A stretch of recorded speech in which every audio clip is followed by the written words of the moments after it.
Halo, sebelum nonton full version video para juara kompetisi video menggunakan smartphone dalam agenda Watchdog Festival, saya mewakili Watchdog ingin mengucapkan terima kasih banyak atas partisipasi kawan-kawan yang telah mengirimkan videonya dalam kompetisi ini.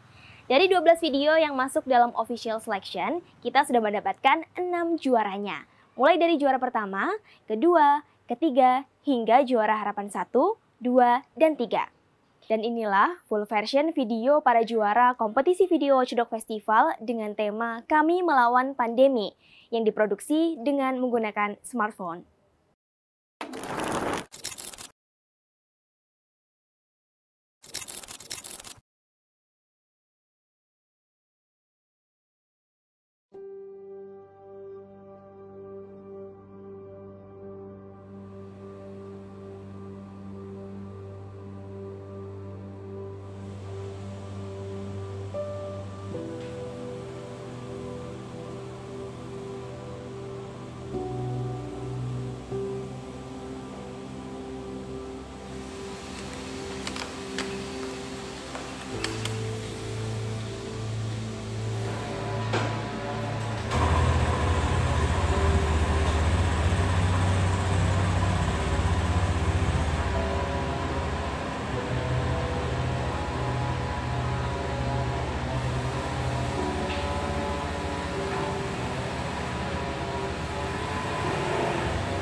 Dua tahun sudah kita dilanda oleh pandemi COVID-19 yang dimana ini menjadi masalah dunia internasional termasuk negara kita sendiri.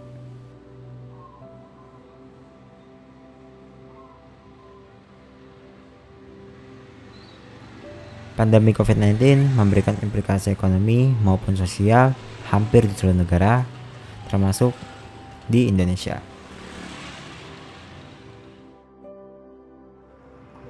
Pandemi telah mengubah kehidupan manusia di berbagai sisi, baik sosial, ekonomi, agama, maupun budaya.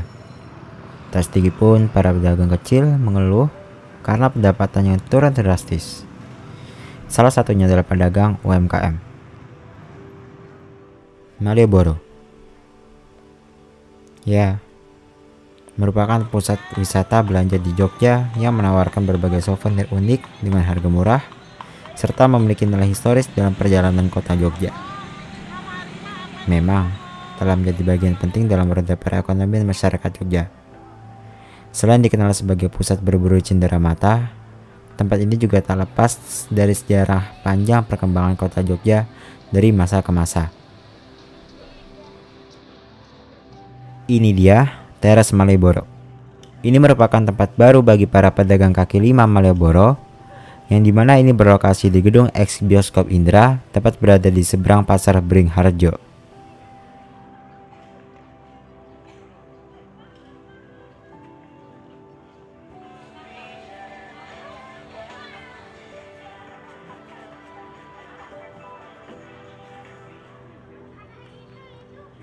Datangnya saya ke tempat tersebut yakni untuk melihat bagaimana suasana para pedagang UMKM berjualan dagangannya walaupun dengan kondisi pandemi tersebut. Lantas apa yang ada di pikiran saya? Ternyata para pedagang usaha UMKM ini sangat antusias karena meski dilanda pandemi, mereka masih sangat semangat dalam berjualan. Dimulai dari jualannya oleh-oleh khas Jogja berupa aksesori dan pakaian, mulai dari topi, dompet, tas, t-shirt yang bertemakan Jogja, pakaian batik, surjan, belangkon, daster, sandal, hingga celana pendek dengan motif batik.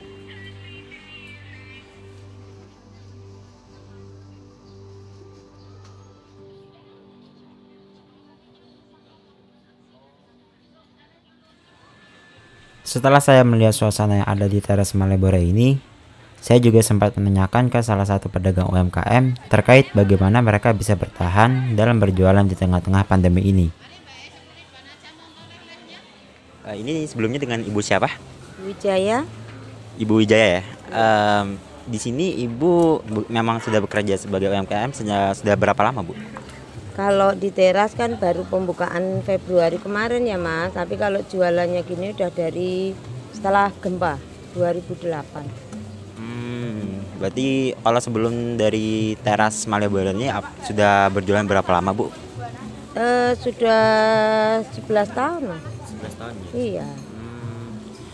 Itu kalau saya boleh tahu Bu, itu Ibu bisa gimana kondisi selama 2 tahun corona ini Ibu masih bisa struggle dan masih bertahan hingga Ibu masih bisa jualan seperti sekarang ini? Kalau kemarin waktu corona jualannya kan nggak bisa ya Mas, karena tempatnya ditutup, ada PPKM, cuma jualan di rumah lewat online. Yang benar-benar nggak bisa bekerja tuh 9 bulan. Untuk selanjutnya masih dikit-dikit masih ada pemasukan. Terus mungkin apa yang mungkin dari Ibu ada harapan apa khususnya dari Ibu sendiri dan juga mungkin untuk para pekerja UMKM yang ada di daerah Malioboro atau di daerah Jogja ini, itu bagaimana harapan Ibu ke depannya? Ya kedepannya semoga pulih seperti waktu sebelum corona, kayak ekonomi, kayak penjualan kita juga sukses lagi dan nggak ada virus-virus lainnya lagi gitu loh Mas. Ikan ayam. Oke Bu, kalau gitu makasih banyak ya Bu buat atas waktu wawancaranya. Semoga usaha Ibu bisa makin lancar, bisa makin jaya, bisa makin besar dan bisa makin ramai lagi, baik dari UMKM Ibu sendiri dan juga UMKM para pekerja yang ada di daerah Malioboro ini Bu. Ya, baik Bu, terima kasih Bu, selamat siang. Perlu kita ketahui tidak ada yang tidak mungkin yang ada di dunia ini. Ketidakmungkinan hanyalah wujud dari seseorang yang tidak percaya diri. Meskipun banyak sekali masalah yang tadinya tidak mungkin untuk dipecahkan, sehingga menjadi mungkin ketika kita melakukannya dengan sepenuh hati dan tidak pernah berhenti untuk mencari. Meski di tengah pandemi, bukanlah menjadi alasan kita untuk selalu mengisolasikan diri. Bekerja keraslah agar mendapatkan hasil yang terbaik. Jika kita menginginkan hal besar terjadi di hidup kita, maka kita juga harus siap untuk melakukan perjuangan yang lebih besar juga.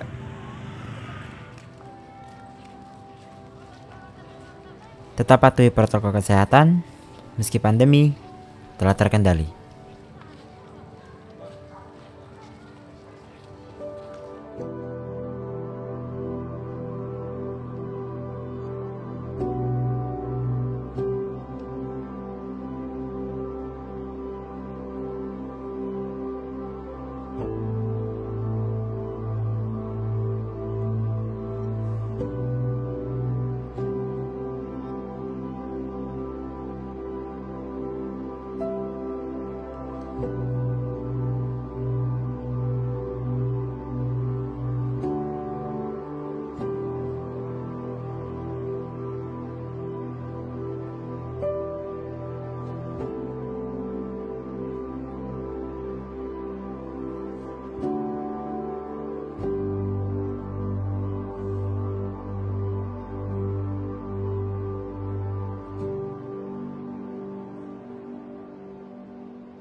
Nama saya Yad Mulyadi, umur saya 21 tahun.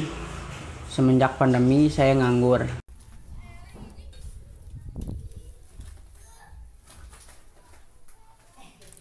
Sebelumnya saya bekerja di pabrik rajut di bagian operator.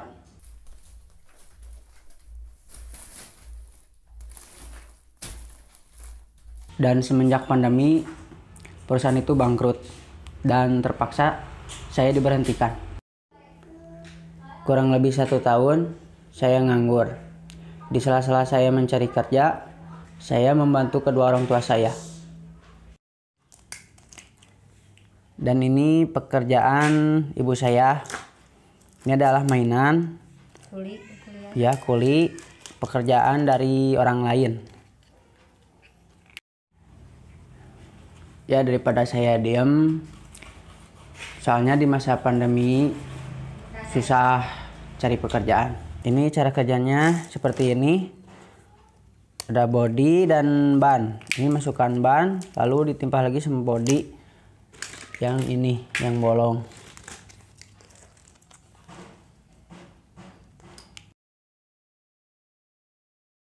Harganya cuma 30.000, beres 3 hari. 1 paket hanya 30.000.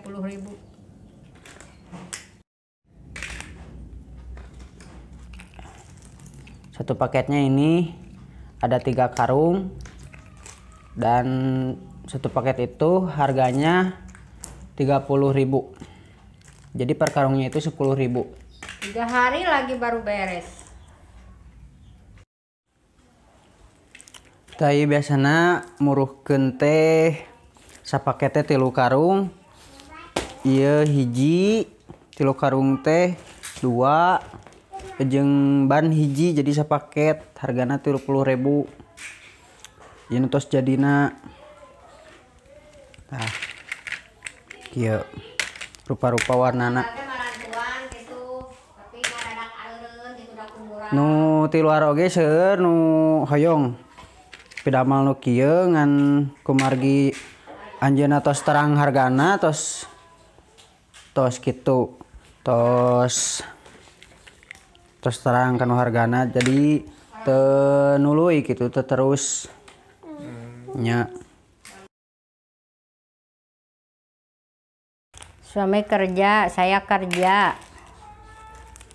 Suami ngarajut seminggu, kerja seminggu terus 2 hari jualan normal. Pas entos pandemi nganggur, dagang ge tara.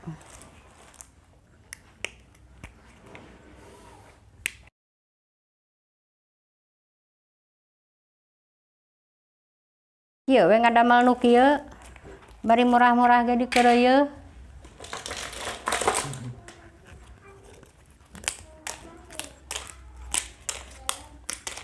Terpaksa. Dikarenakan saya lulusan SD, sebelumnya saya juga sekolah sampai di SMP tapi gak tamat. Itu merupakan sebuah hambatan saya untuk susah mencari pekerjaan. Ditambah pandemi makin susah lagi. Oh, keluarga semua 6. Anak 4. Ibu bapak. Yang pertama Umur 21 nganggur. Yang kedua SMP kelas 3. Yang ketiga kelas 2 SD. Yang keempat 4 tahun. Terus mun teu aya ting usaha mah ngandalkeun tina ieu meureunna. Nawawa teuing. Kajan ting nyokot heula duitna. Nyandak heula duitna engke gaweana paneuri kitu. Bisa kitu. Beri nunguan rezeki teh geuning. Rezeki nu teu disangka-sangka. Nya ieu ge bisa diambil heula uangna. Bejakeun geus padahal acan. Nggak dibayar. Selain itu juga saya membantu pekerjaan bapak saya mencari rumput untuk domba.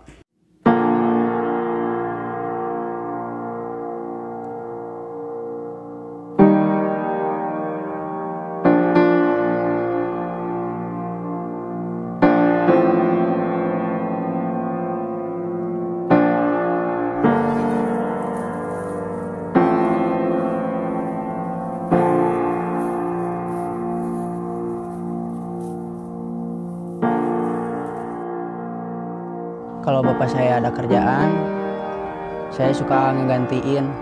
Soalnya adik-adik saya masih pada kecil.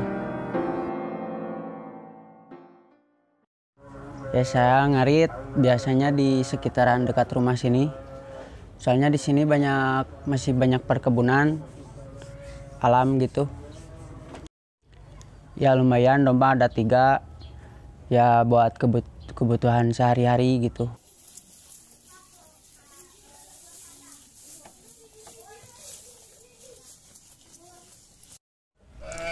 Ya begitulah, di masa-masa pandemi saya membantu kedua orang tua saya daripada cari kerja susah gitu, ya sambil ngebantu kedua orang tua saya aja. Ya ketambah saya gak punya HP, ya susah buat kemana-mana gitu. Ya daripada diam aja gitu, mending ngebantuin aja orang tua saya. Ya beginilah saya cara melawan pandemi.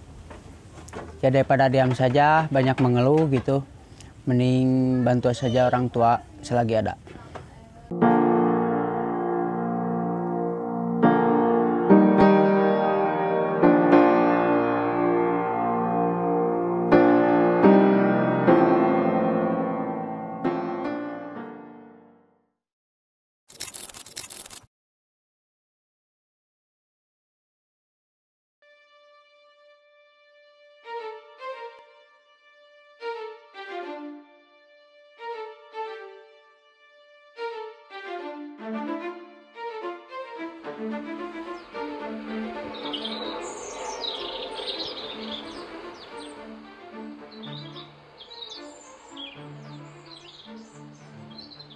Waktu pertama itu karena mindset kita itu tentang COVID, anak-anak semua takut. 2020 awal-awalnya itu ambil sampel medisnya itu betul-betul anak-anak ini apa nih bagaimana kaget boy, ini COVID, jangan sampai disentuh saja langsung mati. Nah, tapi alhamdulillah selama ini anak-anak belum, mudah-mudahan tidak ada yang sakit ya, mudah-mudahan ya. Hazmat lengkap, ya sudah lengkap, memang pakai helm, pakai kacamata Google, ada Google-nya itu, kacamata Google, pakai sepatu. Iya, jadi dia ngambil di sana itu ya pakai hazmat, dia kan double itu, dia pakai bajuan dulu baru ambil sampai di sana pakai hazmat. Tiba di sana lagi waktu awal-awal itu tiba di sana itu anak-anak itu ngambil disemprot disinfektan. Oh iya orangnya disemprot. Sudah itu disemprot juga tempat sampahnya baru dibawa. Ini kan kita jalan tidak lewat koridor, kita lewat luar. Dia hindari untuk terinfeksi. Jadi kita tidak lewat koridor. Ada jalur khusus. Nah, tiba di sini dia yang kasih masuk ke insinerator. Tapi sudah itu dia tidak pegang lagi mesin karena saya sebagai operatornya langsung kasih jalan mesin. Jadi kemarin ini izinnya insinerator Polewali. Dia kalau tidak salah itu dia 2019-2020 ya. Karena dia sampai 2024 izinnya ini. Iya, dari kementerian. Pas juga sebenarnya. Ya, pas juga pas ada COVID izinnya ini keluar. Karena semua sampah yang dihasilkan dari perawatan COVID itu masuk ke insinerator. Jadi biasa per hari itu 70 sampai 100 ya, kilo. Itu kalau COVID. Kadang harus segera dimusnahkan, tidak bisa bermalam. Iya, tidak boleh bermalam. Pokoknya begitu diambil dari sana langsung. Jadi anggota saya itu ada bertugas 2 orang, dia sip-sipan. Ada pagi, ada siang. Ya. Pokoknya tiap hari, pagi dan sore biasa diambil. Karena tidak dibiarkan bertumpuk. Tidak boleh. Apalagi ya COVID tuh. Kadang biasa pagi itu double ki. Baru sudah dibakar, oh ternyata ada ya, diambil lagi. Harus siap sedia lagi pakai hazmat untuk penjemputan. Kalau selesai penjemputan, sudah selesai semua, dia ini anak-anak mandi dulu di sini. Mandi, bersihkan badan, ganti baju, begitu mau pulang ke rumah, mandi lagi. Karena tidak bisa langsung ketemu sama anak-anak, karena anak-anak kan dia itu rata-rata temanku ini kan sudah ada rumahnya sendiri. Jadi biasa kamarnya ada pisah gitu anak-anak dulu selama pandemi kemarin. Selalu ada perasaan takut. Kalau dengar lagi biasa anggota tuh, masuk lagi ini sakit, masuk COVID. Ya pikir bilang tidak pandai kena ini apa, tapi alhamdulillah ada. Tapi itu kalau banyak lagi di sana dirawat, mandar-mandir ke sana ambil biasa aja. Pas 2000 berapa itu? Pas puncak-puncaknya 2021, 2020. Biasa kayak mau menyerah gitu, tapi lagi ya jarak saja, yang ikhlas tuh. Teman-teman tidak ada, alhamdulillah tidak ada. Iya, tidak ada. Betul-betul ini kemarin tidak tahu. Tuhan juga mungkin adil, karena kalau siapa lagi yang mau ambil, kalau sampah medis begitu kan. Alhamdulillah tidak ada selama 2020, 2021. Anak-anak itu sehat-sehat ini, mudah-mudahan sehat terus.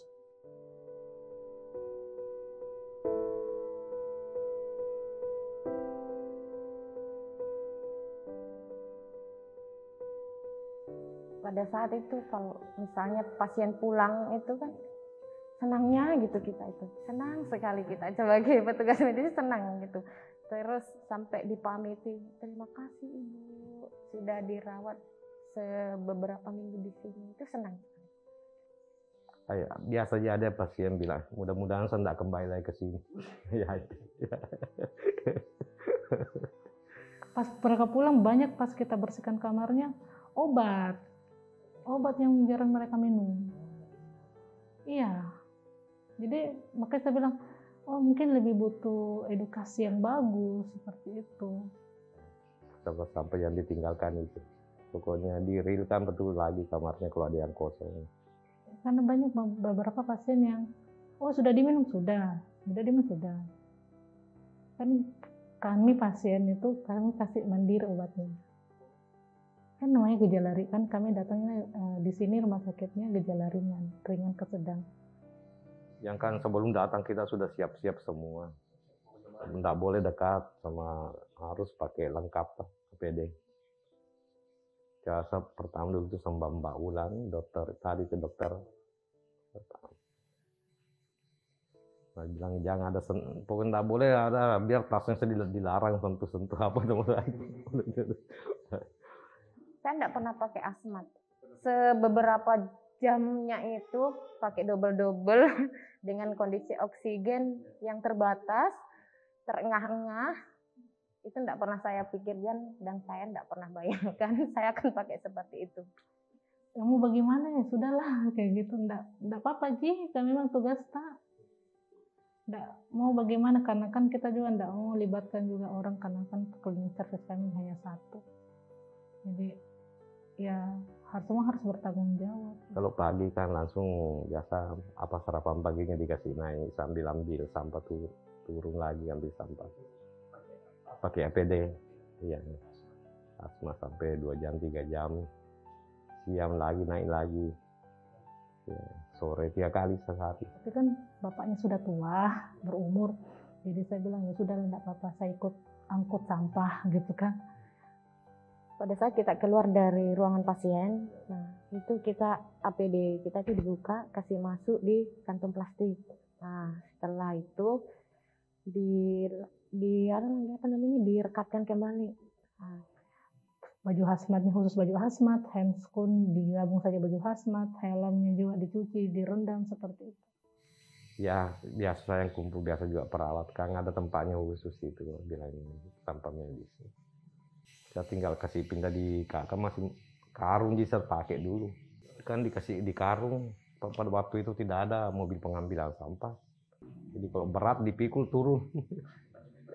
Ya itu suka duka itu jalan 2 minggu itu enggak boleh kita ketemu keluarga orang, maksudnya orang dari luar. Malah dulu biar perawat kalau ada suaminya masuk enggak boleh masuk ke sini. Kalau mau ketemu istrinya. Sabar saja tunggu sampai pulang. Nggak bisa pulang karena tugas. Mau bagaimanapun, kalaupun pulang pun harus kan saya mau pulang ke Makassar, nggak bisa pulang karena kan dicek rapid antigennya, berkas-berkas. Jadi saya Saya bilang saja sama orang tua, udahlah tunggu dulu COVID turun baru pulang. Seperti itu. Tidak bisa kita ketemu kalau tidak habis di swab. Jadi kalau positif, ya paling kita langsung didorong naik di atas kamar. Langsung di dalam.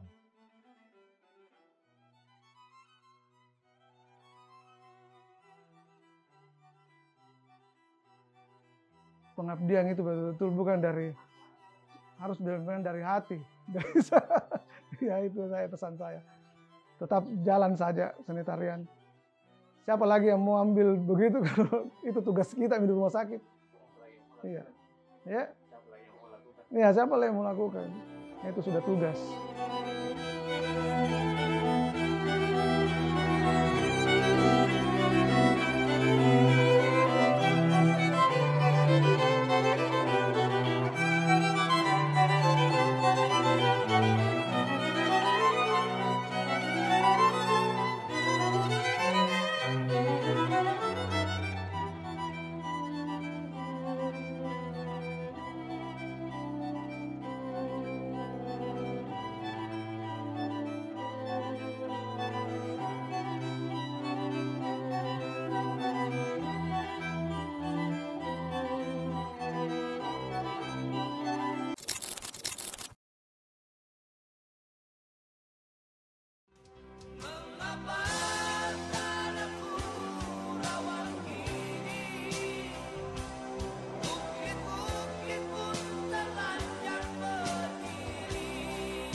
Mendengar istilah COVID-19 itu nggak percaya aja antara virus itu ada atau tidak.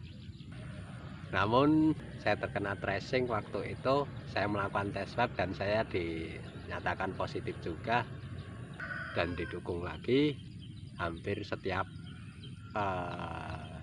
jam mobil ambulan lalu lalang di jalan raya dan suara sirenenya itu kedengaran dari rumah. Itu saya baru percaya. Waktu itu hampir berapa jam itu ada orang yang meninggal. Saya pribadi sebagai petani ketika harus mengikuti aturan itu nggak mungkin lah. Di saat kita harus merawat tanaman kita kan nggak mungkin dari rumah. Tapi ya pernah terjadi juga ketika akhir tahun 2020 saya sendiri juga kena, dan akhirnya ya udah nggak bisa kemana-mana, mau ke kebun nggak bisa. Saya biarkan saja tanaman saya bikin ekonomi nggak jelas. Ketika berwirausaha di bidang pertanian waktu pandemi itu sangat hancur. Pengalaman saya pribadi menghadapi pandemi ini sangat buruk, dimana kita itu susah menjual barang produk hasil pertanian kita itu waktu itu memang susah. Jadi kita itu mau menjual produk kita itu sangat susah. Nah, jadi penghasilan saya itu waktu pandemi 2 tahun lebih itu sangat merosot, bahkan sampai minus ya. Kita harus pinjam ke sana ke sini, pinjam ke bank, karena terus terang kalau soal urusan makan kita nggak begitu masalah, karena emang kita bergerak di bidang pertanian dan menghasilkan produk pangan dan bakteri. Cuman untuk kebutuhan sekunder lainnya, nah kita mau nyari mana? Nah kita mau nyari ke sana sini itu susah. Kita mau jual produk kita itu susah. Daya beli masyarakat dan juga apalagi resto menurun sangat tajam. Bahkan untuk sekelas resto pariwisata rumah makan bisa dikatakan nol untuk penyerapan ke mereka. Pandemi di tahun kedua saya memang mencoba memasarkan via online dengan saya mengantar ke sana ke sini, tapi hasilnya tidak begitu signifikan untuk penghasilan saya ya. Karena apa? Daya beli masyarakat emang cenderung merosot banget. Nah, di pandemi tahun kedua pemerintah itu melakukan pemberian bantuan pangan kepada masyarakat ya, berupa produk pangan, menjadikan barang kita itu berbulan-bulan nggak laku. Beras kita itu nggak laku. Ketika ada bantuan dari pemerintah, nyaris banyak masyarakat itu nggak membeli produk beras dari saya ya, dari kita, dari petani-petani kanan kiri. Bahkan waktu itu sampai menemukan titik terendah harga beras di pandemi tahun kedua, yaitu sampai cuma 7.000. Nah, beras kita dihargai 7.000 sama tengkulak. Tragis sekali ini. Tragis sekali. Karena alasan tengkulak memang ada overproduct yang sampai ke masyarakat. 2 tahun pandemi sampai sekarang itu kita sama sekali tidak mendapatkan bantuan pemerintah, baik itu BLT, Banpem yang dikhususkan untuk petani, itu nggak ada. Pemerintah beralasan bahwa bantuan di petani itu sudah dikasihkan melalui pupuk subsidi. Ya, betul ya. Memang subsidi untuk petani berupa pupuk itu sudah jauh sebelum pandemi ini datang, sudah jauh dikasih. Nah, kenapa waktu pandemi selama 2 tahun ini kita nggak disupport dengan bantuan pemerintah? Dan juga alasan yang kedua, bahwa ekonomi yang stabil bahkan juga naik itu dari sektor usaha pertanian. Pendapat pemerintah ini dapat datanya itu dari mana? Saya sendiri mengalami, kita itu mau menjual produk kita itu susah karena daya beli masyarakat merosot.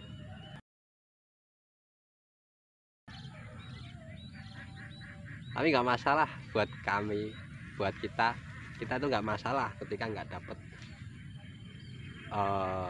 bantuan dari pemerintah berupa support untuk permodalan dan lain sebagainya. Karena emang petani itu dididik untuk mandiri, bekerja keras.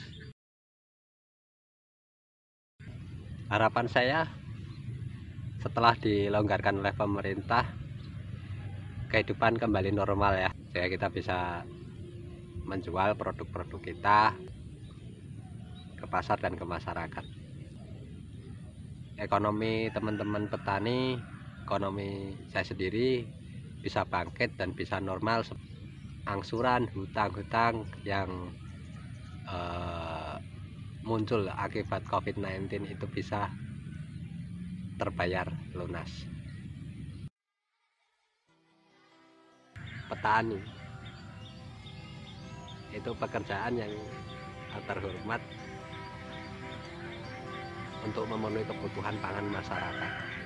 Lestari alamku, lestari desaku, di mana Tuhanku menitipkan aku, nyanyi bocah-bocah di kala purnama, nyanyikan pujaan untuk Nusa. Damai saudaraku, suburlah bumiku, ku ingat ibuku dongengkan cerita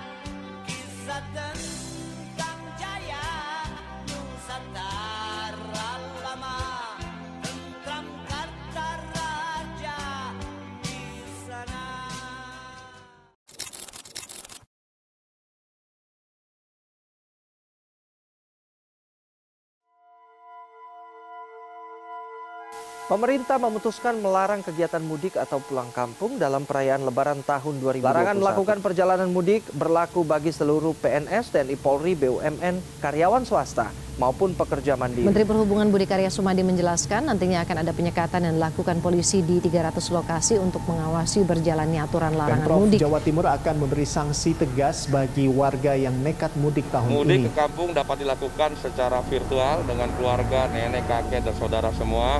Tidak perlu secara fisik hadir, tidak mengurangi makna Lebaran kita. Untuk itu, sejak jauh-jauh hari, pemerintah telah memutuskan untuk melarang mudik pada Lebaran kali ini.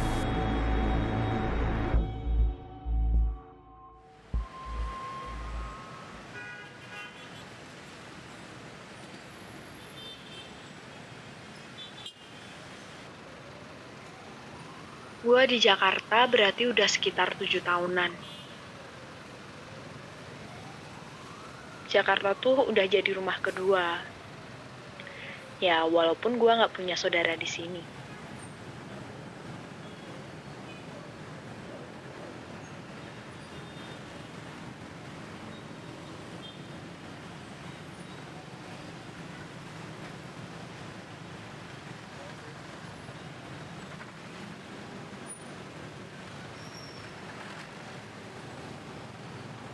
Semenjak pandemi sih belum pulang kampung.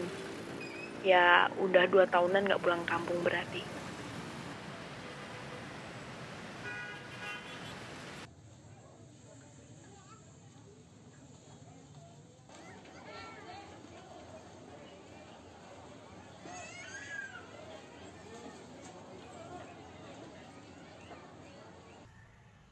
Momen Lebaran tuh jadi momen kumpul sama keluarga besar.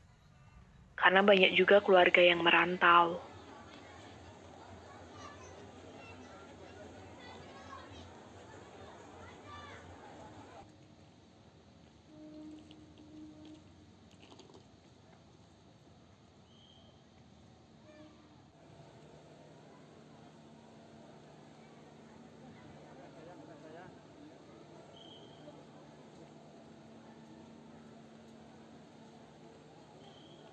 Makanya momen Lebaran tuh jadi obat kangen buat gua.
Biasanya tuh kalau pas mudik Lebaran, pasti keliling ke rumah saudara. Terus habis itu ziarah ke makam keluarga.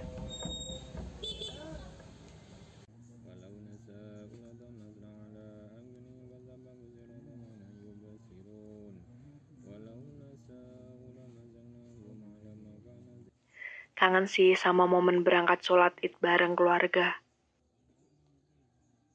Tapi nggak bisa.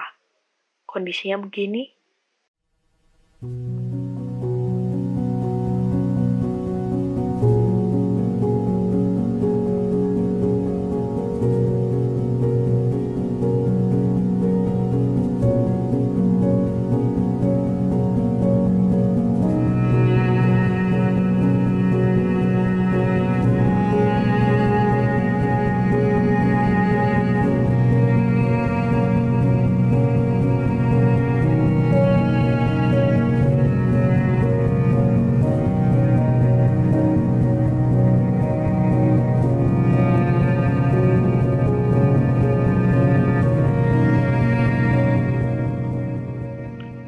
sendiri pulang.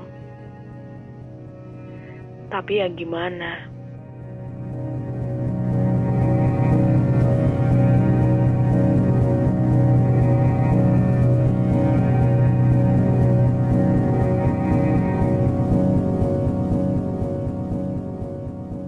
Pertambahan kasus positif COVID-19 di Indonesia Saudara, kembali tingginya mencatat angka kematian rekor akibat harian. COVID-19 di ibu Terlebih, kota angka dalam positif beberapa hari COVID-19 terakhir di DKI sangat Jakarta terus mengkhawatirkan. melonjak. Juru bicara Satgas COVID-19 Wiku Adhisa Smito mengonfirmasi kasus aktif COVID-19 di Indonesia saat ini merupakan kasus tertinggi selama pandemi.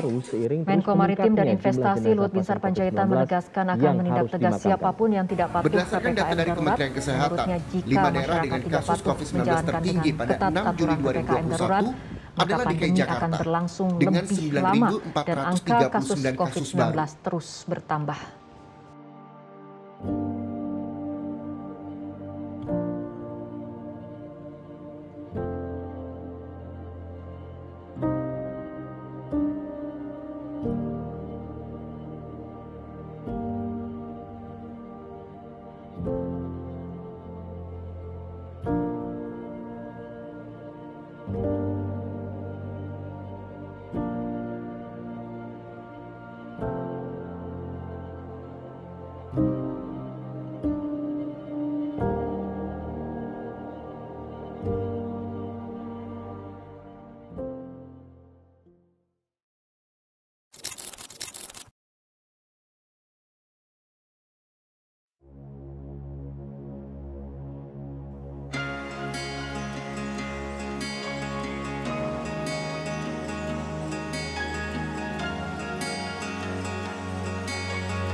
Saat COVID, membuat 2 cabang kami tutup.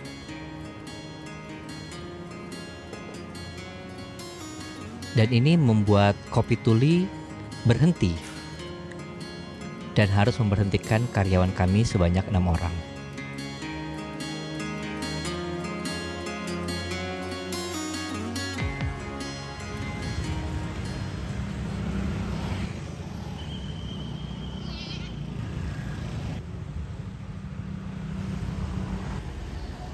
Sebelum COVID, Kopi Tuli mempunyai 2 cabang.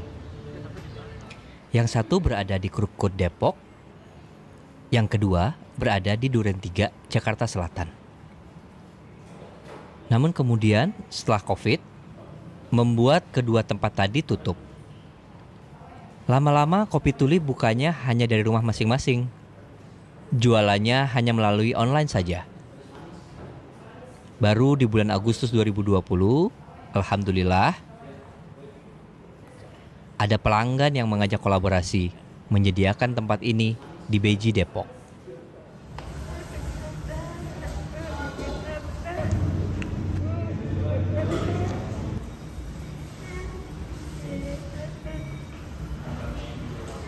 Pengalaman pada saat PPKM level 3 atau 4, saya lupa. Harusnya kafe itu bukanya hanya sampai jam 9. Namun waktu itu teman Tuli datangnya dan nongkrong sampai jam 10 malam. Tiba-tiba didatangi Satpol PP. Berasa sekali saat pandemi, orang tidak keluar rumah dan gak nongkrong, sehingga membuat Kopi Tuli sepi dan penghasilannya menjadi turun. Tapi mau gimana lagi? Pada waktu itu angka COVID masih tinggi. Mungkin Allah memberikan ujian untuk Kopi Tuli melalui adanya COVID.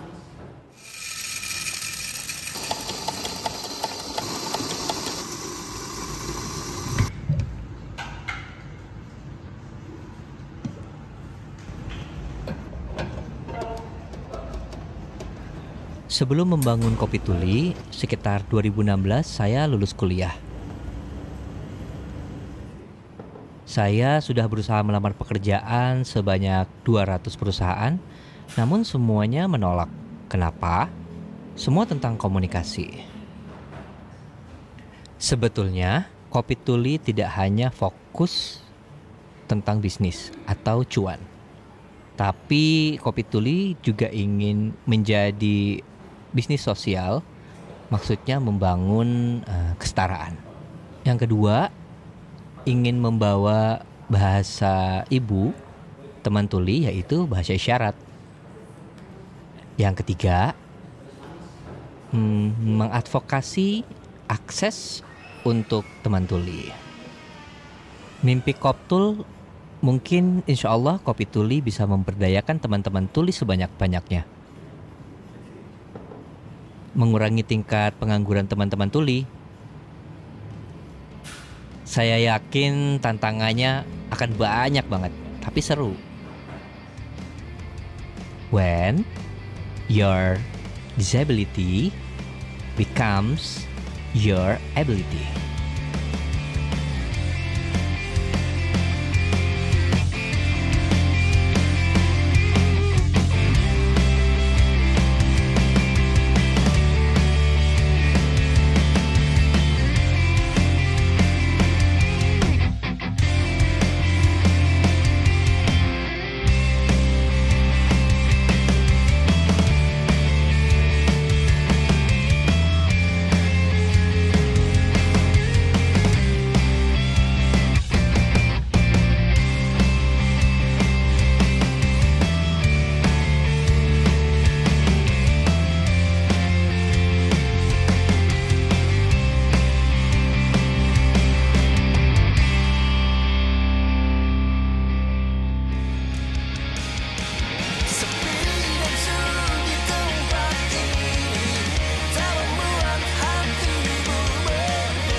Terima kasih telah menonton full version video para juara kompetisi video Watchdog Festival.